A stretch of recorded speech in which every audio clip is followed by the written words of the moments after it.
What's up guys, Chris here with another obscure achievement video today with 3 achievements for you. Glutton for Shadowy Punishment, Glutton for Icy Punishment, and Glutton for Fiery Punishment. Now these are really random achievements, they're super easy at max level, you don't have to worry about dying or anything like that, and they should take you about 5 minutes each. To do these achievements, you're going to want to go to Kalimdor, Ashara, and then this tiny island. Essentially, on this island, you're going to choose one of 3 types of magic, shadowy, icy, or fiery. You're going to go into a portal, you're going to do a challenge, and you're going to avoid getting hit by things, which is pretty straightforward. Okay, first of all, the hardest thing about these achievements is actually getting into the right challenge. It spawns a portal on top of that giant permanent portal that's there, which makes absolutely no sense. So select your crystal, go profile view from the side, and then kind of hover between the 2 portals and look at your little tooltip to be able to tell that you're clicking on the right challenge to actually get into the right portal.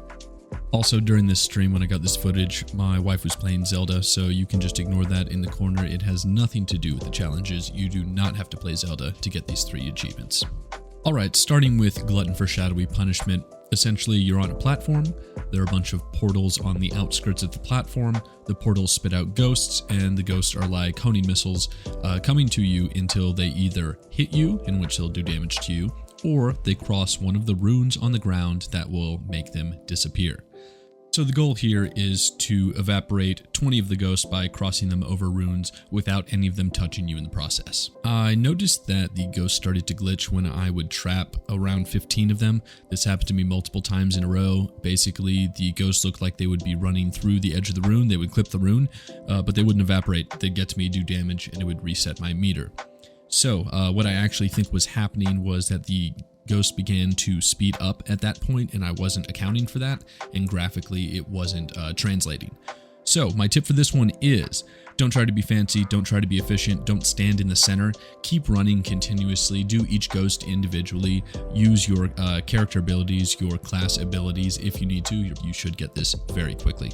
Alright, moving on to Glutton for Icy Punishment. You are on a different platform, and the goal here is to absorb these 20 white balls. They look like white wisps floating in the sky while you are not getting hit by the frost breath coming out of the large blue orbs. This time, do not touch the runes on the ground, they'll knock you up, and the white snow directly underneath the blue orbs will slow you down immensely and will probably make you reset your meter, so don't touch that.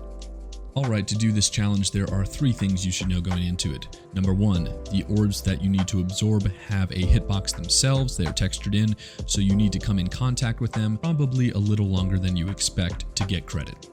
Second, what you need to know is that because these spheres are spinning in circles, spitting out the breath, there will be triangular shapes of safe zones on the edges.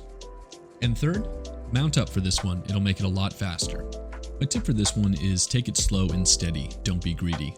Because the orbs take a little bit longer to pick up than what you would expect, you're not going to pick one up every time you touch it.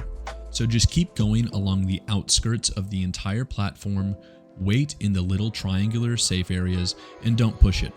The frost breath moves just barely faster than your 100% mount, so it will outrun you. You can't let it chase you. Take it slow, sit in the safe spots, get 1 or 2 orbs going around each rotation around the island, and don't rush it. The third and final achievement is Glutton for Fiery Punishment.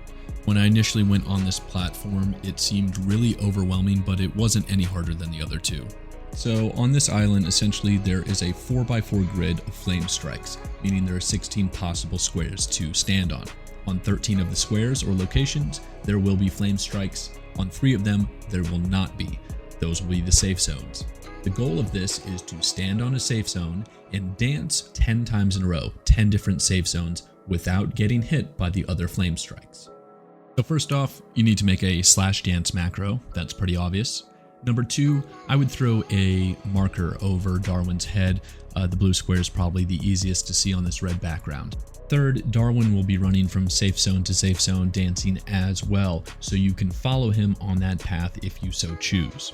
But that also does not necessarily mean that Darwin is running the most efficient path.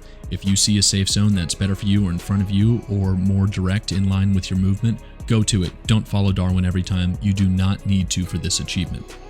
Also, you should know that if a safe zone appears on the same square 2 times in a row, spam your dance macro, you will get credit more than once.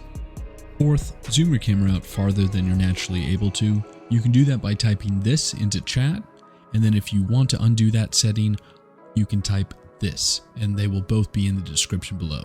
This will let you get a much better lay of the land and see pretty much the whole board. Fifth, start running right before Darwin does. You should be able to see the safe zones a split second before he starts running, so do so as soon as you see them. And my final recommendation on this achievement would be just wait for good RNG. As much as that sucks, I noticed on some of my attempts, whether it was early in the attempt or late in the attempt, it did not matter. Some of my safe zones were simply too far away to get to in a timely manner before the flame strikes went off. And you can actually tell, you'll be able to tell during your attempts that Darwin himself cannot get to some of the safe zones safely. He'll yell out that he's on fire, he didn't make it there in time. So, if Darwin's not expected to get there in time, how the hell are we supposed to get there in time?